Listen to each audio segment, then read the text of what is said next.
Hello students, welcome to my YouTube channel. Students, आप लोगों को यह जानकर काफ़ी ज़्यादा खुशी होगी कि मैं कक्षा 10वीं का विषय हिंदी का त्रैमासिक परीक्षा का जो आपका 13 सितंबर को 13 सितंबर को कक्षा 10वीं का जो हिंदी का पेपर होने जा रहा है, तो उसका संपूर्ण सोल्यूशन मैं लेके आ चुका हूँ। ठीक, तो आप लोग कुछ नहीं करना, इस वीडियो पूरा कंप्लीट देखना है, क्योंकि मैं आप लोग सामने यहाँ पर 23 क्वेश्चन दिए हैं। 23 का सारे क्वेश्चनों का जो विकल्प सही जुड़े हैं, इन सभी का संपूर्ण सॉल्यूशन बताने वाला हूँ। उत्तर सही थी, तो आप लोग कुछ नहीं करना। ये वीडियो मुश्किल से मुश्किल 10 से 15 मिनट की या 20 मिनट की हो सकती है। 20 मिनट की वीडियो, 15 मिनट की वीडियो में आपको डेफिनेटली अच्छी तरह से पता चल जाएगा कि हमारा पेपर किस प्रकार से आने वाला है, किस पे आवेदन पत्र आया है, किस प्रकार से हम निबंध लिखेंगे ताकि अच्छे नंबर प्राप्त कर सकें। तो कक्षा 10वीं वाले हैं आप लोग, बोर्ड वाले स्टूडेंट हैं, बोर्ड की परीक्षा देने वाले, तो आप लोग कुछ नहीं करना, बस इसको पूरा कंप्लीट देखना है। ठीक, तो चलिए शुरू करते हैं, क्यों मैं इस पर संपूर्ण सोल्यूशन आपको बताने वाला हूँ। ठीक, तो सब बताओ आप लोग सामने इस प्रकार से पेपर रहेगा, जो आपको रोल नंबर यहाँ पर डाल देना है, इस प्रकार से पूरा रहेगा। ठीक, चलिए तो सब बताओ आप लोग सामने यहाँ पर मैं देखता हूँ, तो यहाँ पर दिए गए आप लोग सामने क्या सही विकल्प, जैसा कि आप लोग यहाँ पर देख सकते हो। ठीक, जो आपको 6 नंबर में आने हैं। ठीक, और साथ ही मैं आप लोगों से भी पूछूंगा, अगर आप बन जाए तो हम लोग हमें कमेंट बॉक्स में बता सकते हैं।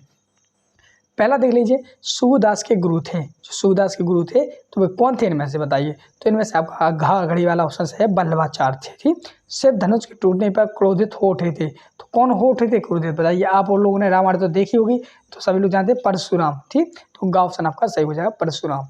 तीसरा, नेताजी की मूर्ति पर चश्मा कौन लगाता था। जो नेताजी की मूर्ति थी तो उन पर चश्मा कौन लगाता, तो कैप्टन चश्मेवाला, यानी का उत्तर का सही आंसर है। अगला आप लोग सामने रोध रस का स्थायी भाव होता है। जो रोध रस होता है तो उसका स्थायी भाव क्या होता है, तो रोध का सभी लोग जानते हैं क्रोध होता है, यानी गमला सही है। चलिए इसी प्रकार से बढ़ते हैं नेक्स्ट आप लोग सामने 5वां, जिसमें लिखा है छंद के प्रमुख तत्व माने गए हैं। जो छंद है, छंद के कितने तत्व माने गए हैं, तो छंद के 4 तत्व माने गए हैं, यानी खा का उसका आपका सही आंसर हो जाएगा। बढ़ते हैं नेक्स्ट आप लोग सामने 6वां, जिसमें लगा एक से अधिक अर्थ व्यक्त करने वाले शब्द क्या कहलाते हैं, तो अनेकार्थी कहलाते हैं, का ऑप्शन आपका सही है। तो इस प्रकार से आप लोग सामने यहाँ पर मैंने 6 नंबर के आपके सही विकल्प कंप्लीट करा दिए हैं। ठीक, चलिए अब बढ़ते हैं हम लोग नेक्स्ट आप लोग सामने रिक्त स्थान की पूर्ति कीजिए, जो क्या नंबर में है, 6 नंबर में है। चलिए इनको हम लोग कभी करेंगे, मगर आपके सामने आप भर के दिखाएं। तो पहला लिखा आप लोग सामने, श्री कृष्ण पंडित आए थे। जो श्री कृष्ण थे तो वो क्या पढ़ा आए थे, तो का वो ऑप्शन का लिखोगे राजनीति। ठीक, इसमें राजनीति बनेगी। खा वाला लिखा है आत्मकथ के कवि हैं। आत्मकथ के कवि कौन है, लिखोगे जयशंकर प्रसाद। ठीक, जयशंकर प्रसाद। ओके। ग बोला है ताज की मूर्ति बनवाई गई थी। तो किसकी बनाई थी, तो आप लोगोगे मकराना मार्बल। ठीक, तीज है मकराना मार्बल। ठीक, मार्बल ये हो जाएगा गगमला वाला आंसर। ठीक, घाघरिया बाल बेगन भगत का बेटा था। तो कैसा था, तो आप लोगोगे तो सुस्त तथा बोधा। कैसा था, तो घाघरिया लोगोगे सुस्त तथा बोधा। ठीक, बोधा। इस प्रकार से आप लोग जाने घाघरिया हो जाए। इनाम वाला दे रहे हैं, सिंगार रस का स्थायी होता है। तो सिंगार रस का स्थायी कैसे भी लोग जानते हैं, रति होता है। तो भैया जितने भी 10 रस दिए हैं, जैसे वीर रस, क्रोध रस, जितने भी रस है सभी रस होंगे, आपको स्थायी भाव सीख के जाना है। ठीक, 4 चम्मच का है। दोहा छंद में कुल मात्राएं होती हैं, तो दोहा छंद में 24 मात्राएं होती हैं। तो इस प्रकार से आप लोग सामने यहाँ पे मैंने रिक्त स्थान भी कंप्लीट करवा दिया आप लोग। ठीक, चलिए अब हम लोग बढ़ेंगे नेक्स्ट की ओर। नेक्स्ट आप लोग सामने एक शब्द एक वाक्य आंसर है। चलिए हम इनको भी कंप्लीट करेंगे। देखो पहला लगा आप लोग सामने, गोपियाँ किसे प्रेम करती थी, तो सभी लोग जानते हैं किसे कहती हैं, श्री कृष्ण को। तो का वाला का आंसर लिखोगे श्री कृष्ण को। ठीक, खवाला लिखा है सूरदास ने किस भाषा में काव्य रचना की है, तो जो ब्रज भाषा में की है। कौन सी में, ब्रज भाषा। ठीक, ग बोला है रामचरितमानस की रचना किस भाषा में हुई है, तो ग गमला को लोगे कौन सी भाषा में हुई है, तो अवधी भाषा में। ठीक, अवधि। ठीक, अवधि लिख देंगे। घाघरिया लिखा है छायावाद का प्रारंभ कब हुआ था, तो ये हुआ था सन 1920 से। ठीक, 20 से। ठीक, ये हो जाएगा। फिर आप लोग बाल गोविंद भाट किसके पद गाया करते थे, यानी एड़ा नंबर का लिखोगे कबीर के। किसके, कबीर के। कबीर के। 4 चम्मच गला है वात्सल के अलावा रसों की संख्या कितनी मानी गई है, तो 9 मानी गई है। ठीक, तो इस प्रकार से आप लोग सामने एक शब्द एक वाक्य यहाँ से मैंने कंप्लीट करा दिए हैं, जो 6 नंबर के आपके पूरे कंप्लीट हो जाते हैं। चलिए अगला देखते हैं। अगला आप लोग सामने यहाँ पर सही जोड़ियाँ, तो हम सही जोड़ी भी आपके सामने मिलाएंगे। जैसे कि पहला लिखा है तुलसीदास, क्या लिखा है तुलसीदास, तो तुलसीदास का आप लोग कैसे मिलाओगे, तो मिलाओगे कविता बली से। दो पहले का मिलाओगे कविता बली, लिखा इसमें नहीं लिखा, नहीं लिखा ना, हाँ, तो इसको ध्यान में छोड़ देते। तुलसीदास का यहाँ पर तुलसीदास लिख दिया उन्होंने, तो तुलसीदास से मिलाएंगे। जयशंकर प्रसाद दूसरा वाला, तो मिलाओ जयशंकर प्रसाद कमायनी से, दूसरे का तीसरा वाले से, ठीक। बाल गौर भगत, नेताजी प्रतिमा, राम लक्ष्मण, तो राम लक्ष्मण कैसा है, क्या है, कौन सा सवाल, सुगमानी सुर सारा वाली रेखाचित। तो इनके जो सही जोड़ियाँ हैं जी, तो वो मैं थोड़ी देर में बता दूंगा करके। अभी फिर हम लोग इसको अभी हाल में छोड़ देते हैं, सही जोड़ियाँ हम लोग इसको छोड़ देते हैं। चलिए हम अब उसके आगे देख लेते हैं। सतासत, क्या है सतासत, जो अपने सामने 6 नंबर में दिए हैं। सतासत हम कंप्लीट करते हैं। जैसा कि पहला लगा दो सामने यहाँ पर, श्री कृष्ण ने गोपियों के पास उद्धव को भेजा था, तो ये हो जाएगा सत, ठीक। पहले करोगे सत, ठीक। खा खरगोश का है सुर सागर के कवि ने, सॉरी सर सागर के कवि सूरदास है, तो ये हो जाएगा असत, असत, ठीक है असत।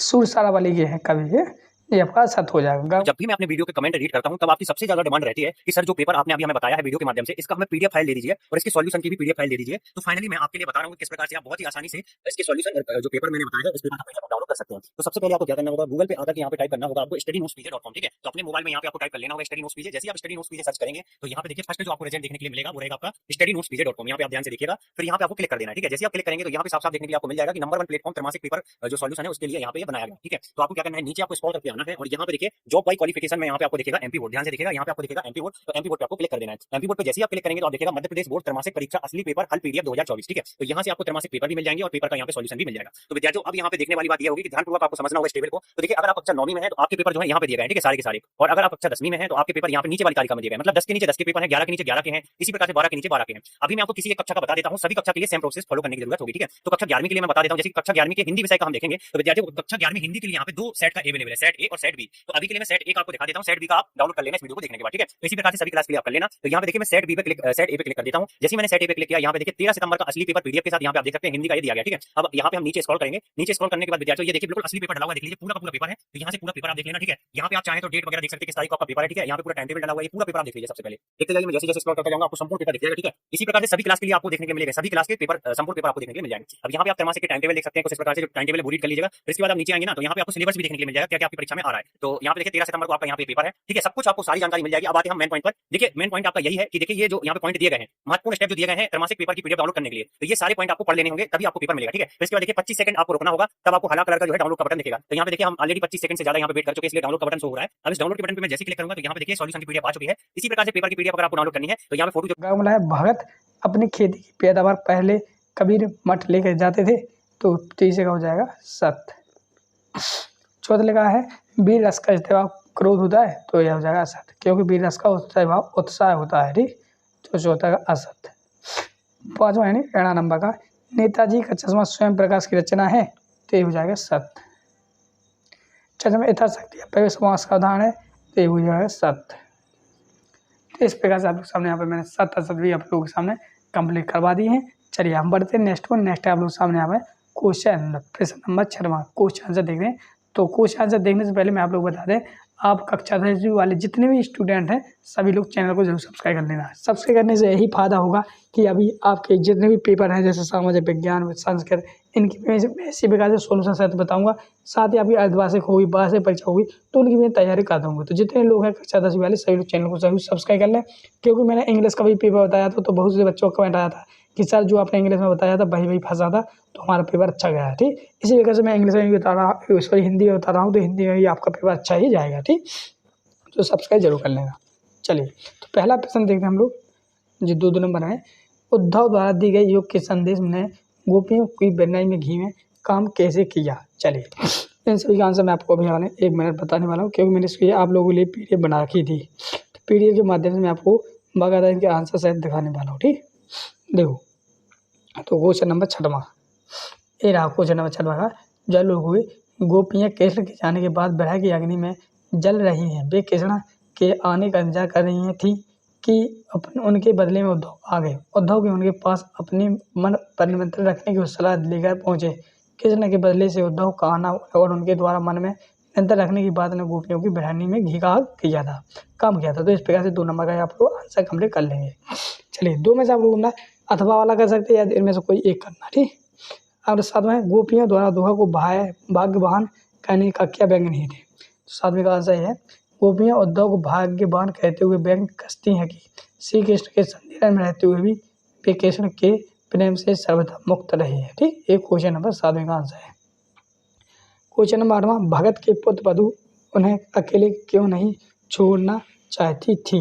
चलिए तो ये आंसर है क्वेश्चन नंबर 8वां।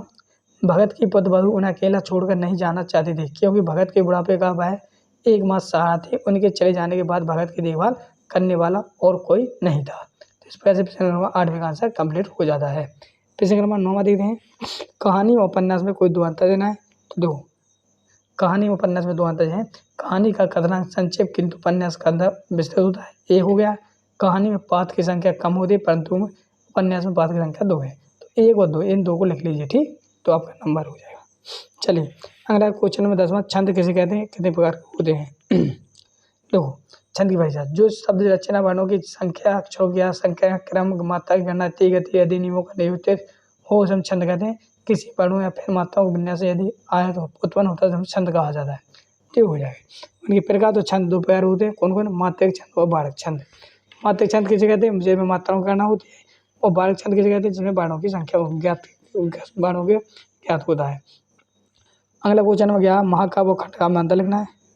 तो ये लगा आपको महाकाव्य और खंड का अंतर। एक महाकाव्य में संपूर्ण जीवन दर्शन को विस्तारपूर्वक प्रेरित किया जाता है जबकि खंड में जीवन के किसी एक पक्ष या किसी महत्वपूर्ण घटना का वर्णन किया जाता है। महाकाव्य में कुल 8 या उससे अधिक सर्ग होते हैं जबकि खंड में सर्गों की संख्या 8 से कम होती है। तो ये क्वेश्चन नंबर 11वें का आंसर कंप्लीट हो जाता है। अगर आप लोगों को अपना भी आता है तो आप अपने हिसाब से भी अपने हिसाब से महाकाव्य खंड का अंतर लिख सकते हैं। क्वेश्चन नंबर 12वां वीर रस की परिभाषा लिख के उदाहरण लिखना है। तो क्वेश्चन नंबर 12 का आंसर आप लोग सामने मैं बताने वाला हूँ, एक मिनट। तो वीर रस की परिभाषा लिखना चाहते हो तो बहुत ही सरल है, वो आप लोग अभी 12वां छोड़ दीजिए, 13वां कर दें। निम्नलिखित में से किन्हीं 2 संधि विकसित करना है। तो हम तो 13 का संधि विकसित करेंगे। तो हिमालय की संधि विकसित करा है किया हमने। तो हिमालय की संधि विकसित हेम प्लस आलय और जगदीश की हो जाएगी जगत प्लस आलय ईस, सॉरी ईस, ये हो जाएगा। तो हमने हिमालय की बता दिए और जगदीश की बता दिए। अगला है ए वाला अथवा वाला है। 14 वाला निम्नलिखित मुहावरे का अर्थ व्यक्ति के वाक्य का उपयोग करना है, ठीक। 14वें का लिखोगे घी दिए जलाना। तो ये आपका घी दिए जलाने मुहावरे का सही आता है आनंद मंगल होना, आँख का तारा होना, बहुत प्रिय होना। तो ये क्वेश्चन नंबर 14वें का आंसर कंप्लीट हो जाते हैं। चलिए बढ़ते नेक्स्ट क्वेश्चन नंबर 15 जिसमें लगा है कि अशुद्ध वाक्यों को शुद्ध लिखना है, ठीक। तो दो अशुद्ध सी किरण के अनेक अनु को नाम के जगह के अनेक कह देना, क्या करना, अनेक अनेक कह देना। वह एक आँख से काना है, आप लोग वह आँख से काना है, इसको हटा देंगे वो, ठीक। इस प्रकार से आपके अशुद्ध से शुद्ध हो जाएंगे, ठीक। चलिए हम निकालते हैं नेक्स्ट पेज। जी नेक्स्ट पेज 16 से चलिए पद से आप क्या समझते हैं, किससे पद से क्या समझते हैं। तो आप लोग हुए देखो 16वें का आंसर आप लोग सामने इस प्रकार से है, एक मिनट जी लगा। जिसमें लोग काव्य कविता पद से की व्यवस्था है जिसमें किसी कहानी या मनोभाव का कलात्मक रूप से किया भाषा के द्वारा निरूपित किया जाता है। भारत में कविता का इतिहास और कविता का दर्शन बहुत पुराना है। कविता का शाब्दिक अर्थ है काव्यांश का रचना या कवि की कृति को छंदों की व्याख्या में बांधी जाती है। तो ये आपका हो जाएगा 24वां पर 16वें का आंसर है। 17वां देखते हैं काव्य की परिभाषा। तो 17वें का जो है काव्य वह वाक्य रचना है जिसमें चिंत किसी रस या प्रण वगैरह के पूर्ण हुआ था, तो जिसमें चुने हुए शब्दों को द्वारा कल्पना मनोवेगों को प्रभाव डाला जाता है। दस अंदर लड़के शब्द को काव्य कहा जाता है। तो इस प्रकार से आप लोग इसको वीडियो को कई बार नहीं 1000 बार पढ़ सकते हैं, बिल्कुल फ्री है। चलिए अगला क्वेश्चन नंबर 18 जिसमें लगा सूरदास प्रसाद की 2 रचनाएं या जयशंकर जी की लिखने हैं। तो हम लोग जयशंकर प्रसाद जी की लिखेंगे, 2 रचना लिखेंगे वो काम है। तो आप लोग सामने क्वेश्चन नंबर 18 का उत्तर है जयशंकर प्रसाद की विशेषता रचना कौन है, कमायनी महाकाव्य करुणा लाए। तो ये 2 रचना हो जाएंगी। काव्य का विशेषता आप लोग सामने जो है भाव पक्ष लिखेंगे। पहले प्रसाद जी का भाव छेद भावक है, उनके भाव पक्ष में निम्नलिखित बिंदुओं को प्रस्तुत किए हैं। प्रेम एवं सौंदर्य लिखोगे, ठीक। इस प्रकार से वीडियो को रोक कर आप लोग पूरा कंप्लीट धीरे धीरे करके पढ़ लेंगे, ठीक। इस प्रकार से। तो ये आप लोग क्वेश्चन नंबर 18 का आंसर कंप्लीट हो जाता है। अगला क्वेश्चन नंबर 19 जिसमें लगा स्वयं प्रकाश या राम वृक्ष बेनीपुरी के ऊपर 2 रचना लिखनी है, उनकी विशेषता लिखनी है। तो हमने 19वां का राम वृक्ष बेनीपुरी का किया। इनकी रचना एक हो जाती है माटी की मूर्तियाँ, रेखाचित्र और अमरावली उपन्यास, जो 2 रचना हुई और साहित्य विशेषता आप कीजिए। तो इस प्रकार से आप लोग वीडियो को रोक कर पूरा इसको पढ़ लेंगे, अच्छे तरह से सीख लेंगे। तो इसके बाद आप लोग सामने बढ़ते हैं नेक्स्ट है क्वेश्चन नंबर 20 जब निम्नलिखित में किसी एक विषय पर अनुच्छेद लिखना है। तो आप लोग इसका अनुच्छेद अपने मन से भी लिख सकते हो कि राष्ट्रीय एकता है मेरा विद्यालय। तो आप लोग 20 में का आंसर आप लोग सामने ये रहा राष्ट्रीय एकता, ठीक। तो आप लोग सामने ये आपका 20 में का आंसर है। तो आप लोग इसको पूरा कंप्लीट इस प्रकार से धीरे धीरे करके पूरा कंप्लीट लिख लेंगे, क्योंकि ये 3 नंबर में है। चलिए देखो 3 नंबर, तो इस प्रकार वीडियो को कल लिख सकते हैं। अगला आप लोग सामने 21वां प्रश्न है, जो आप लोग इसको पूरा पढ़ेंगे, पढ़ने के बाद उसी के आंसर में से छांट लेंगे, ठीक। तो 21वें का आंसर 21वां आप लोग कर ही लेंगे, ठीक। जैसे कि उपयुक्त गद्यांश शीर्षक क्या है। तो देखो मानव आकरण मानव, तो इसमें हो जाएगा मानवता, ठीक। तो मानवता लिख देंगे इसका उचित शीर्षक। फिर अर्थात मनुष्य किसे कहा जाता है। तो अर्थात मनुष्य किसे कहा जाता है। तो आप लोग यहाँ से लेंगे मानव के बिना अर्थात मनुष्य जे है लोग यहाँ से अर्थात मनुष्य वही है जो मानवता का आदर करना जानता है कर सकता है, ठीक। तो अब यहाँ से यहाँ तक लिखेंगे तो इसका आंसर हो जाएगा, ठीक। उपयोग गद्यांश लिखना है तो एक लाइन छोड़ के एक लाइन लिख दीजिए तो इसका आंसर हो जाएगा। तो ये 4 नंबर होगा, क्वेश्चन नंबर किसमें कंप्लीट हो जाता है। अगला है आप लोग सामने अथवा में दिया है, तो अथवा वाला नहीं करेंगे, 2 में से कोई करना है। फिर क्वेश्चन नंबर 22 जिसमें लिखा है अपनी प्राचार्य को शाला छोड़ने या स्थान पर टीसी पे आपको कहना है आवेदन पत्र। चलिए हम इसका आवेदन पत्र दिखाते हैं। तो पहले सेवा में श्रीमान प्राचार्य महोदय शासकीय उच्चतर माध्यमिक विद्यालय भोपाल, ठीक। विषय है स्थानांतरण प्रमाण पत्र हेतु प्रार्थना पत्र। सभी ने निवेदन है कि प्रार्थी ने आपके विद्यालय से कक्षा 10वीं परीक्षा उत्तम अंकों से प्राप्त की है। इसके बाद मेरे पिताजी का स्थानांतरण हो गया है सेतु अपने आदेश में अध्ययन करने में असमर्थ हूँ, मुझे अध्ययन पढ़ने के लिए स्थान प्रमाण पत्र देने की कृपा करें। तो इस प्रकार से आप लोग नाम लिखेंगे, यहाँ पर दिनांक डालेंगे। इस प्रकार से आप लोग सामने यहाँ पर मैंने स्थान प्रमाण पत्र पर आपका पूरा बता दिया है, ठीक। अगला आप लोग सामने यहाँ पर 23वां प्रश्न जिसमें लिखा है हमें निबंध लिखनी है 100 से 120 तक, ठीक। तो आप लोग निबंध किसी पर भी लिख सकते हो, बहुत ही सारे प्रतिशत है। तो इस प्रकार से आप लोग कहीं पर भी अपने मन से भी बना सकते हैं। तो इस प्रकार से मैंने आप लोग सामने यहाँ पर हिंदी का पूरा सब सोल्यूशन करा दिया है। अब नेक्स्ट बार आपका होगा तो उसका भी सब सोल्यूशन लाऊंगा, इसलिए आप लोग से निवेदन है चैनल को जरूर सब्सक्राइब कर लेना। तो मिलते हैं नेक्स्ट वीडियो में, तब तक के लिए जय हिंद जय भारत।